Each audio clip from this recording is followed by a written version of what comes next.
Hello, Merrell. Glad to hear you, and welcome to the waves of the Yacht Radio. Great to be with you, Merrell. For the last few days, I have read and I have saw a lot of materials with you and about you, your songs, your videos. So I know quite well who are you, but I think that not every Russian knows about you. So how would you present yourself to the Russian audience? It can be a short or a long version, or both.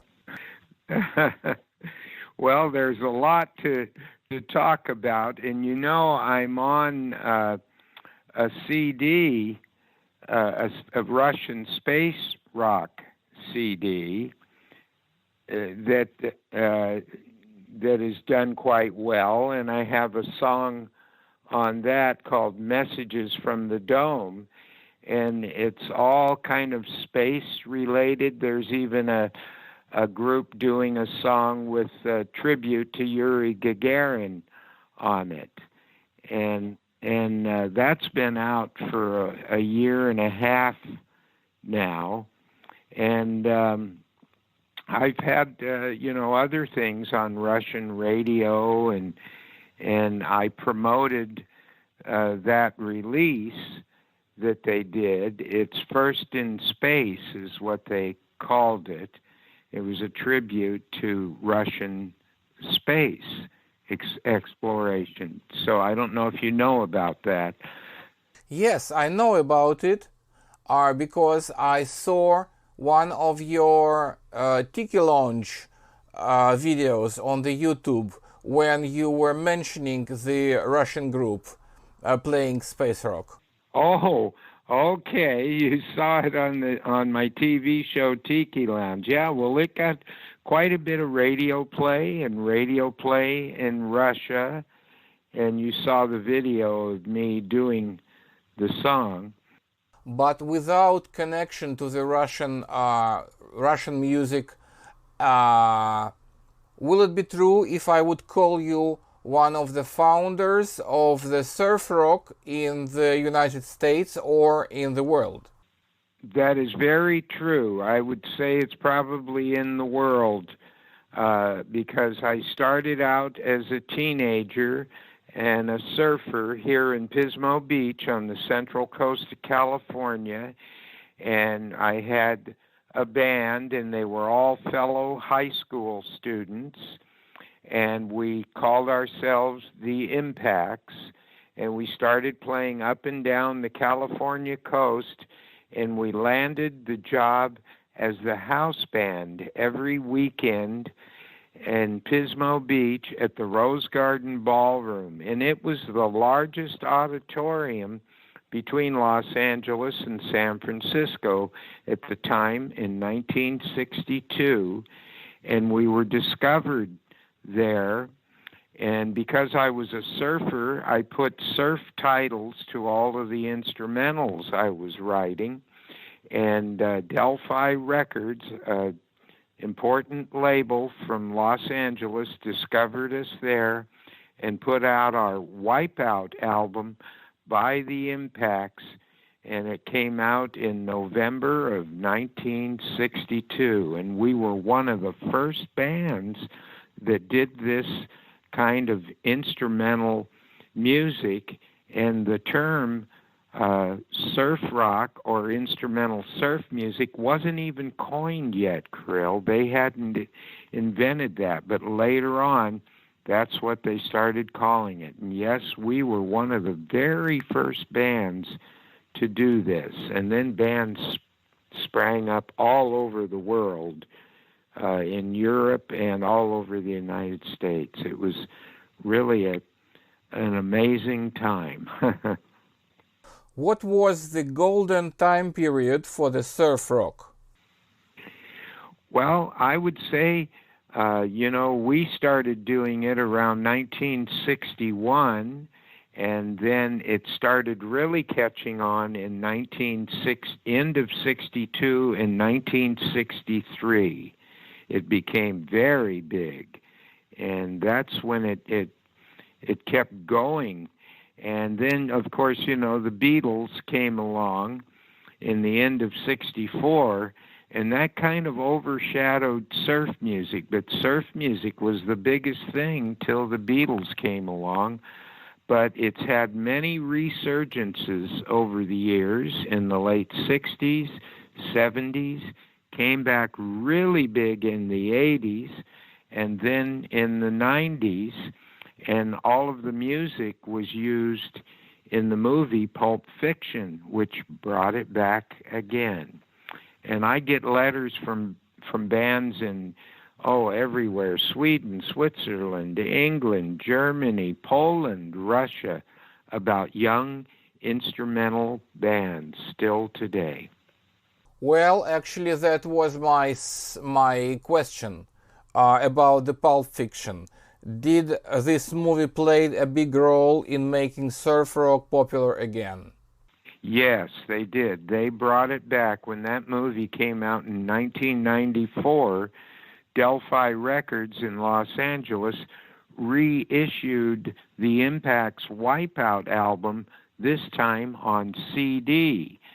And so it started selling real big on CD, and the Impacts even got together again after all those years, went on tour, and we recorded 3 more albums that ended up on CDs, and those are still available today. And all of the old surf bands, and even the original great instrumental band from the late '50s, the Ventures, even started playing and having a resurgence in their popularity.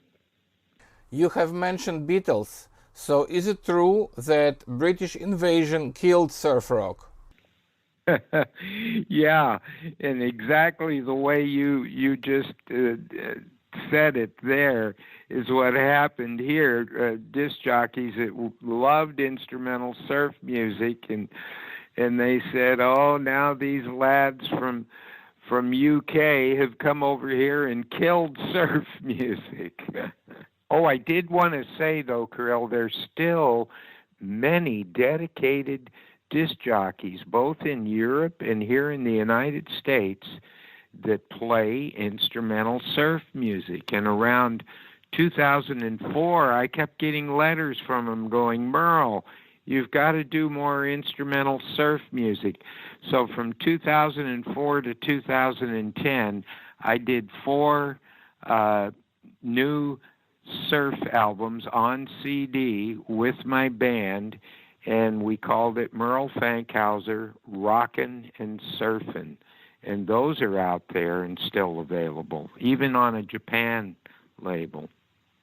I have read in the Wikipedia, that you were born in Louisville. Is it true? Yes, I was born in Louisville, Kentucky. I lived there till I was about 13 years old, and my dad played guitar, and he taught me my first chords on guitar. He was a pilot and a flight instructor, and also he raced at Indianapolis in race cars. And he came out to California once on business, and everybody was tired of the cold weather and the snow in Kentucky. And he said, "We're moving to California." And I was all excited about this. But I did visit some black people that lived in Louisville, and that was my first time of seeing somebody play guitar with a bottleneck on their finger to do the slide guitar. And that influenced me, but I didn't start trying to do that till later on in my 20s, and I learned how to play slide guitar. The Louisville is a very special place for me. I'm the honorary citizen of Louisville since 1993, because I was there 2 or 3 times for the Business for Russia project, and we were doing good business for some years with a local company called Roof Lighting. Really? Wow. Isn't that something? Very good. Yeah, I've gone back there twice, played music back there once, and I have cousins that still live there. Okay, let's talk now about the boating and the yachting, because we are the yacht radio, so this is like our topic. First of all, I understood that you are very well and very closely connected with the topic of the boats and sea, because you are the surfer, and you was playing and you are playing the surf rock. But besides of that, I have read that you were doing the whale and dolphin research on a yacht. Please tell me about it. Yes, that's true. In the mid-70s, I was living on the island of Maui. I moved to the island of Maui in 1973 with my band Moo that had an album out, and I met a captain of a yacht there, and he had me come on the yacht that was sponsored by a whale and dolphin research company called Project Jonah. And I got to spend a month on the yacht going from island to island, and I was scuba diving, and we helped birth a calf from a whale. And I would get up every morning, and the dolphins would be swimming around the boat, and I would go out and swim with them. And then one night, they had a hydrophone so I could listen under the water. I heard the whales talking back and forth to each other, and I figured out the keys. It was like musical notes that they were doing, and I started writing it down on music paper and finding out these different patterns in different keys that they would, communicate with. And I wrote a song called Save the Whales. And when I presented my papers and my research to the Project Jonah president, they were amazed. Nobody had ever thought to write down what the whales and dolphins were saying on music paper. And so I handed all of that in, and I remember performing at a big concert with my band on Maui the song Save the Whales. But it's an odd thing, Krill, that song never got recorded. It was done live, and somebody probably has it on video somewhere, but I never recorded it. Okay, let's speak a bit about the Tiki Lounge show.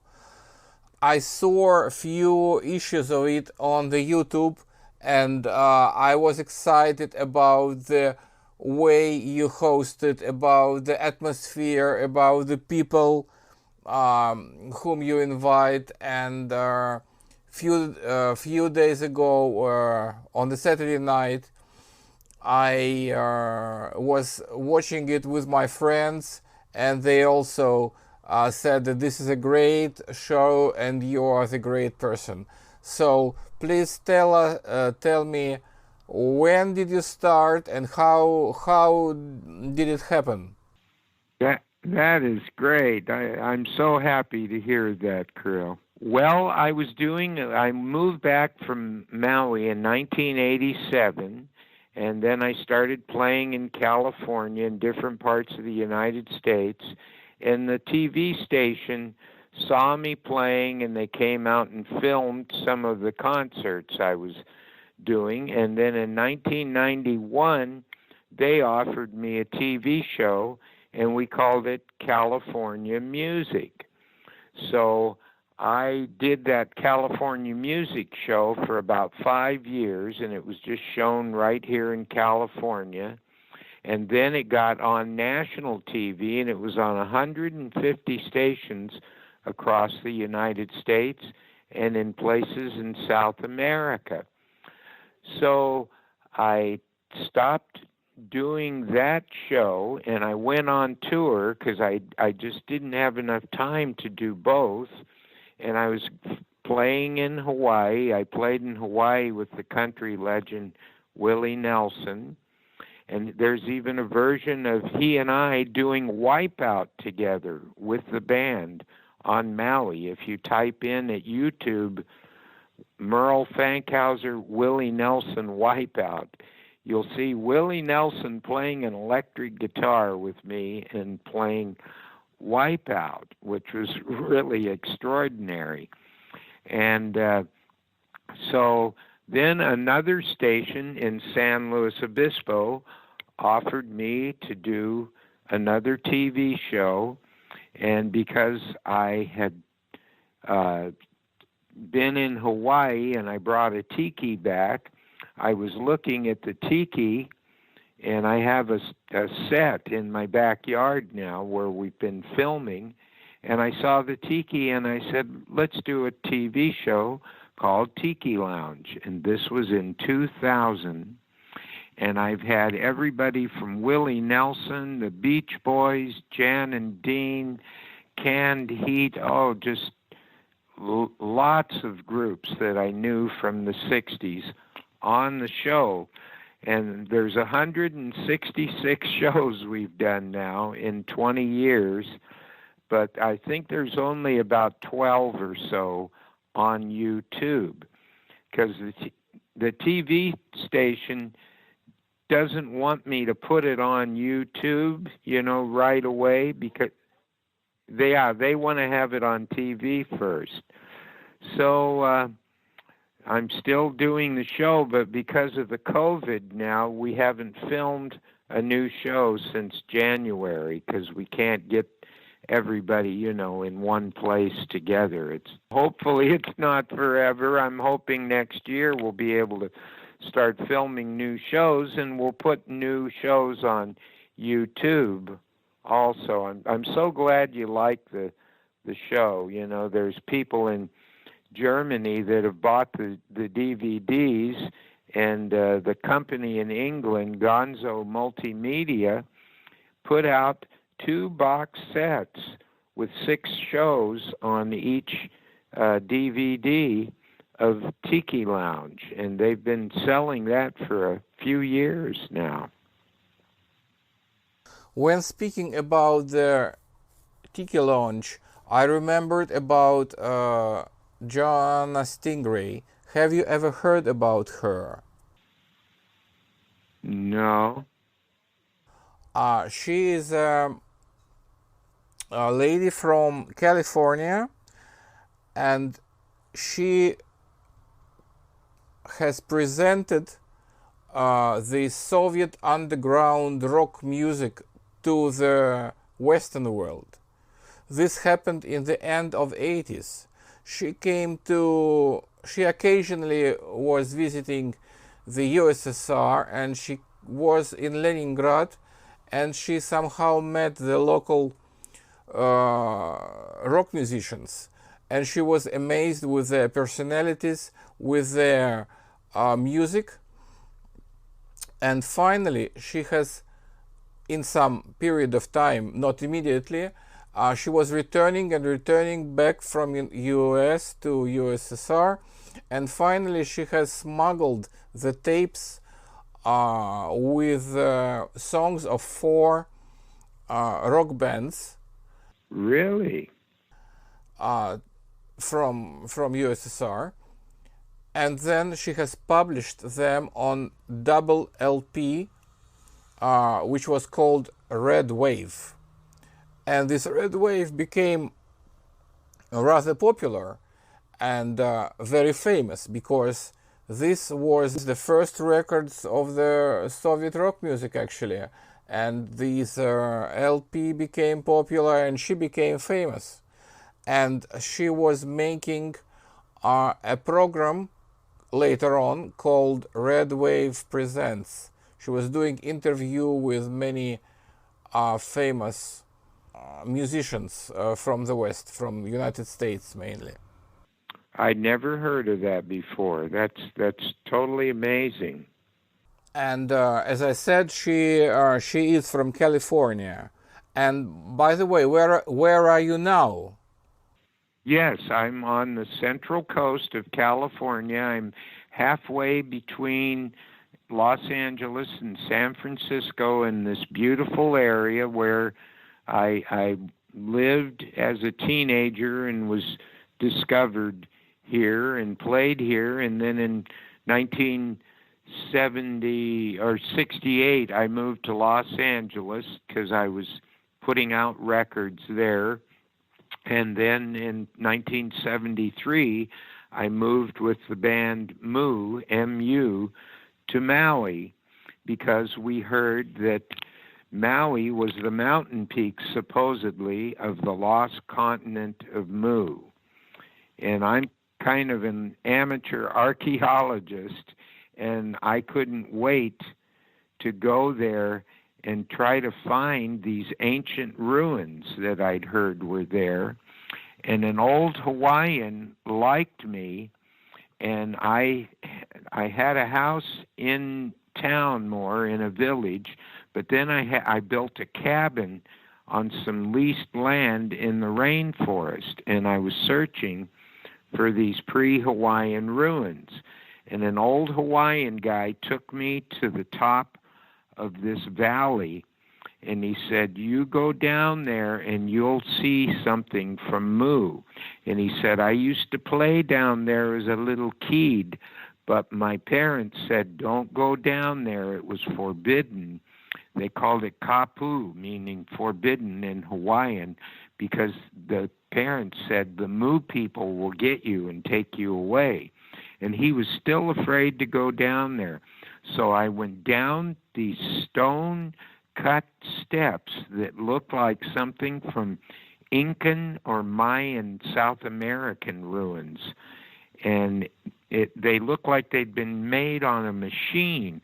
And it was these big stone steps that went into this valley. And when I looked at what I saw, I was totally amazed. There were 4 pillars that looked like Grecian or something, and they were in a semicircle about 40 feet tall with this pristine waterfall going down between them, and they were on a cut stone platform. Now, this is nothing that the Hawaiians did. They didn't cut stone or shape things like this. They would just take lava boulders, and stack them up and make a wall and put a thatched roof on it. So then I started examining under the jungle brush.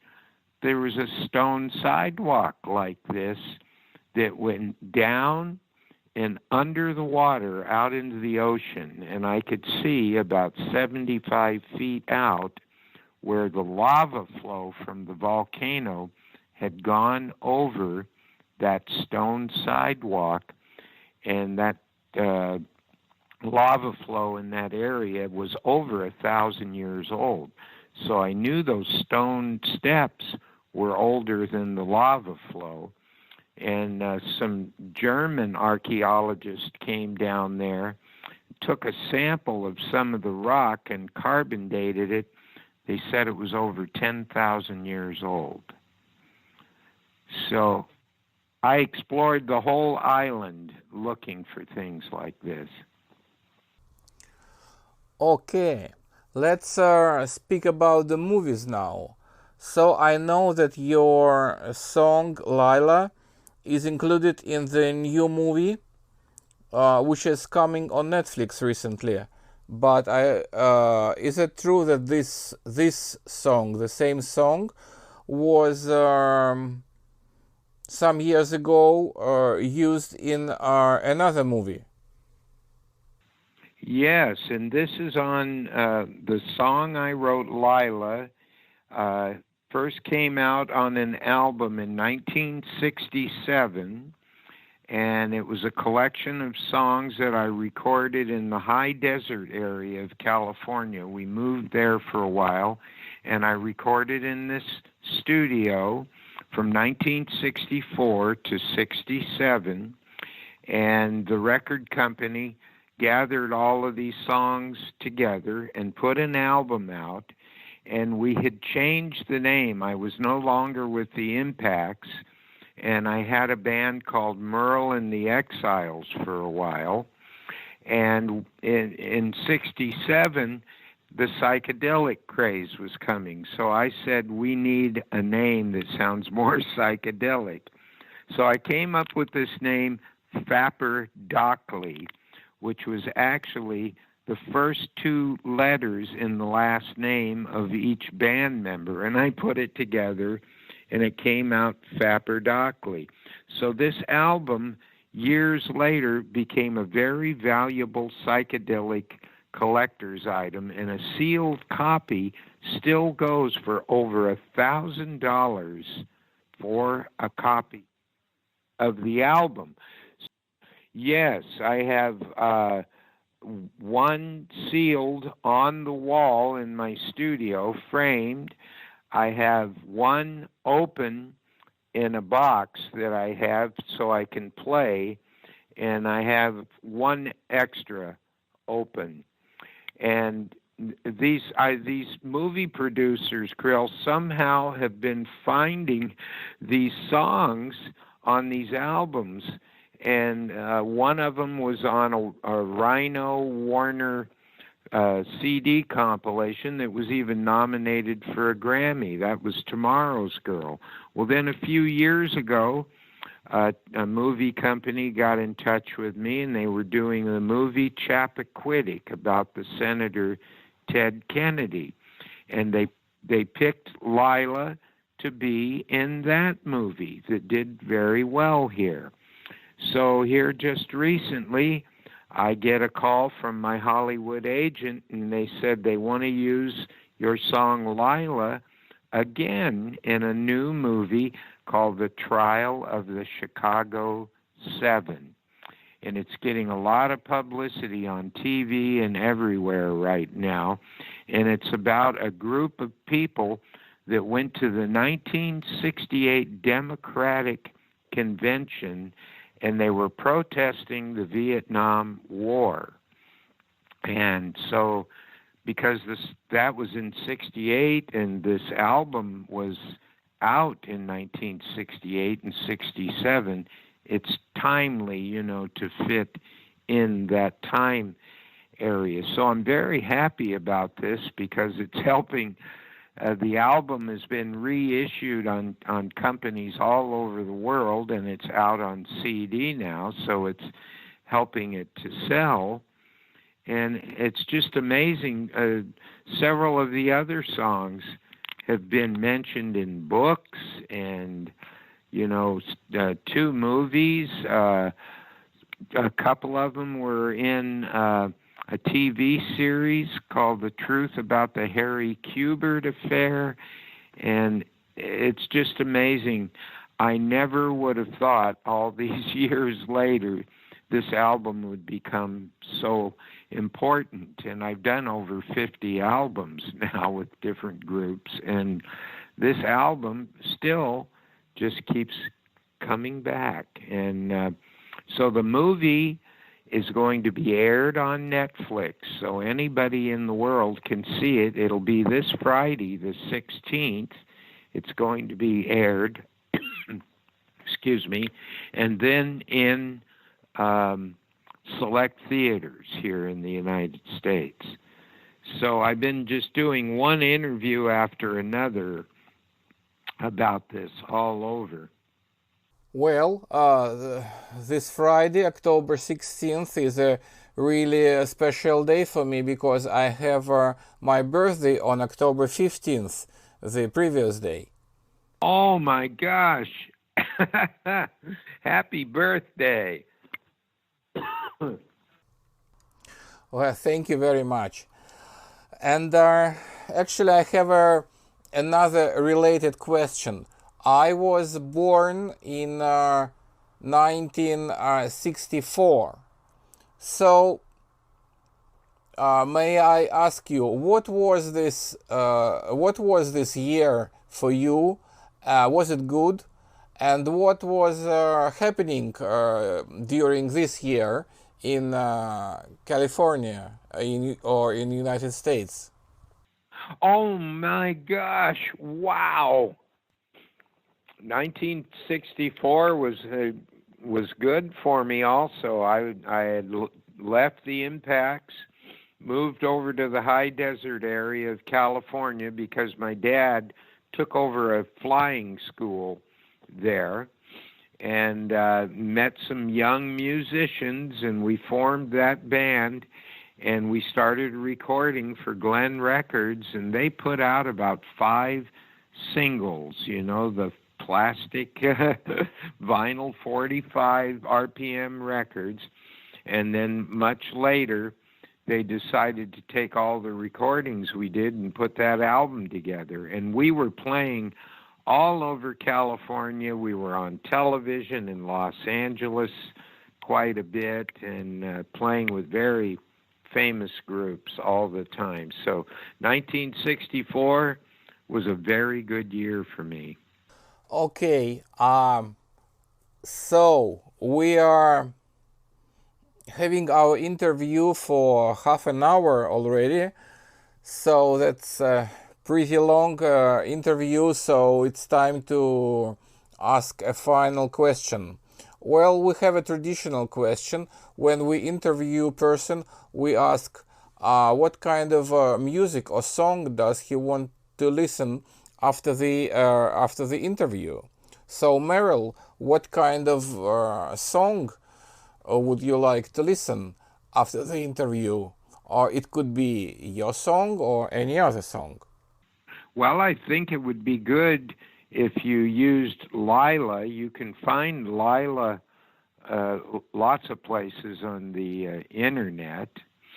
If you would play that song, and then, oh gosh, anything else that you of mine that you find that, there's a lot on YouTube. Lila is on YouTube, and Lila is also just, on there at different sites that you can hear it.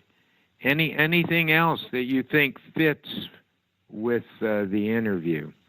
Very good. Okay, thank you very much. Very, very happy to meet you, to talk with you, and thank you for the absolutely great interview, and I wish you all the best. All the best. Thank you very much. Bye-bye. Okay, Krill. Thank you. Bye-bye.